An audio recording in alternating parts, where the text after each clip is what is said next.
दिनों तक चलेगा सत्ता का संग्राम। इतिहास में दूसरा सबसे लंबा लोकसभा चुनाव। देश में इन दिनों लोकसभा चुनाव की सरगर्मी तेज है। 16 मार्च को चुनाव आयोग ने लोकसभा चुनाव के लिए कार्यक्रमों की अनाउंसमेंट की थी।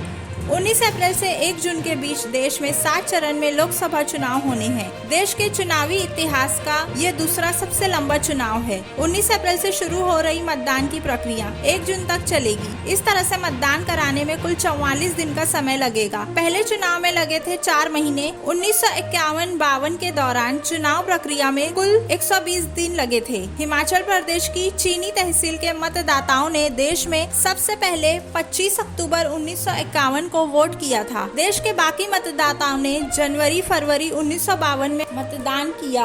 21 फरवरी 1952 को आखिरी चरण के वोट डाले गए। इस तरह मतदान की पूरी प्रक्रिया 120 दिन चली। वहीं इस बार देश के इतिहास में दूसरा सबसे लंबा चुनाव आयोग ने 16 मार्च को लोकसभा चुनाव 2024 की तारीखों का ऐलान किया। 19 अप्रैल से 7 चरणों में लोकसभा चुनाव होंगे। वोटों की गिनती 4 जून को होगी। लोकसभा चुनाव के साथ ही 26 विधानसभा सीटों के लिए उपचुनाव भी होंगे। इसके साथ ही अरुणाचल प्रदेश, सिक्किम, आंध्र प्रदेश और उड़ीसा में विधानसभा के चुनाव होंगे। इस तरह से 44 दिनों की अवधि में 2024 के लोकसभा चुनाव कराए जाएंगे। ये देश के इतिहास में दूसरा सबसे लंबा चुनाव है। इस बार के लोकसभा में किसकी जीत होगी और किसकी हार, सबकी नजरें इस बार के लोकसभा चुनाव पर बनी हुई है। इस पूरे मामले में आपकी क्या राय है, हमें कमेंट सेक्शन में जरूर बताएं। मैं Nida Ansari, the voice news से, थैंक यू। अगर आपने रमजान की शॉपिंग वैरायटी सुपर बाजार से नहीं की तो समझो घाटे में रह गए। वैरायटी सुपर बाजार में 40 से ज्यादा खजूर की वैरायटी,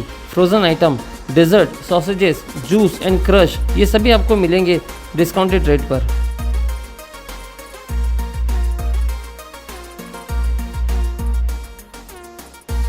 और सबसे अहम रूह अफ़ज़ा 175 रुपये की जगह मात्र 145 रुपये में अवेलेबल है। तो रमज़ान की शॉपिंग का मज़ा लीजिए एट वैरायटी सुपर बाजार, जिनकी भिवंडी में 3 ब्रांचेस है, मंडई, खड़क रोड और 3 बत्ती पर।